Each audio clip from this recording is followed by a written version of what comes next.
Shalom saudara yang dikasihi Tuhan, senang bisa berjumpa lagi.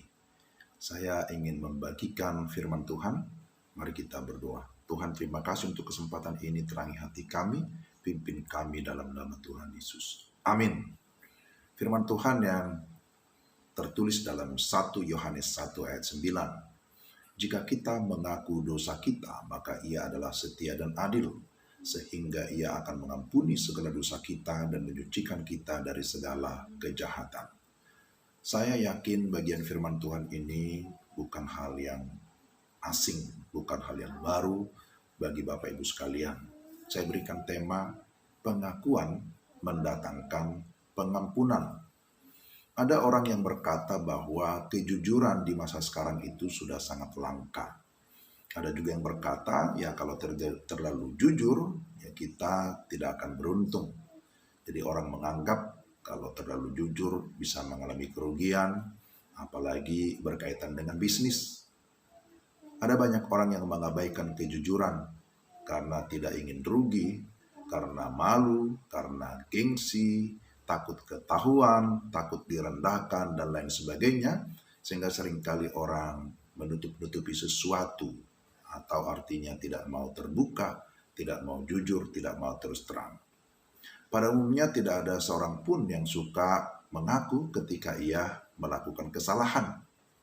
Dia memilih untuk membangun yang namanya mekanisme pertahanan diri, MPD ya, jadi bukan magister pendidikan, tapi ini mekanisme pertahanan diri. Padahal ketika kita mengakui kesalahan kita kepada Allah maupun kepada sesama dalam pengertian tertentu, ya kita juga mengakui bahwa memang kita terbatas, kita lemah, kita tidak sempurna. Karena itu kita membutuhkan kasih karunia Allah dalam kehidupan kita. Terkadang memang sulit sekali mengakui bahwa kita membutuhkan kasih karunia. Kita membutuhkan kasih dari sesama. Tanpa kasih karunia, tanpa kasih, sebenarnya kita tidak akan pernah mengenal namanya penghiburan yang sejati.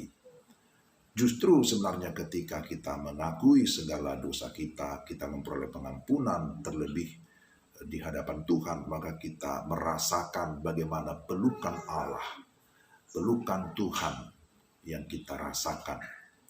Jadi ketika kita melakukan kesalahan, langkah terbaiknya apa? Langkah terbaik adalah mari kita mengakui kesalahan, mari kita mengakui dosa kita.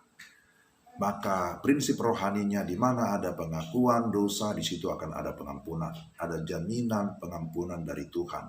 Kenapa ada jaminan? Karena dikatakan dalam ayat ini, ia adalah Allah yang setia dan adil. Ia akan mengampuni segala dosa kita dan menyucikan kita dari segala kejahatan. Perhatikan sekali lagi, dimulai dengan kata jika, kemudian maka, lalu sehingga. Jika kita mengaku dosa kita, maka ia adalah setia dan adil, sehingga ia akan mengampuni segala dosa kita. Ini saya kira jelas ya.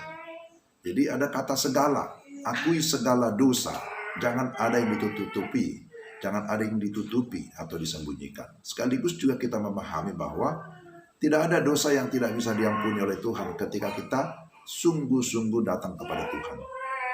Dia akan mengampuni segala dosa kita yang kita sudah akui, dan dia menyucikan kita.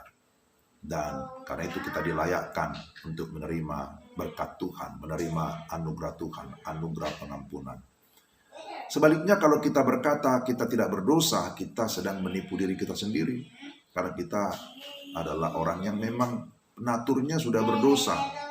Dan karena itu kita membutuhkan pengudusan dari Tuhan tiap-tiap hari yang menuntun kita kepada proses kesempurnaan. Ada sebuah progress sanctification. Hubungan kita dengan Tuhan juga dipulihkan.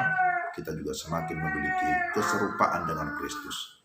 Jadi jangan membiarkan kesombongan dan ketertutupan kita membatasi kasih Allah dalam hidup kita. Dia adalah Allah yang setia dan adil. Jadi singkirkanlah segala hal yang mungkin atau yang bisa menghalangi kita untuk bisa lebih dekat dengan Allah.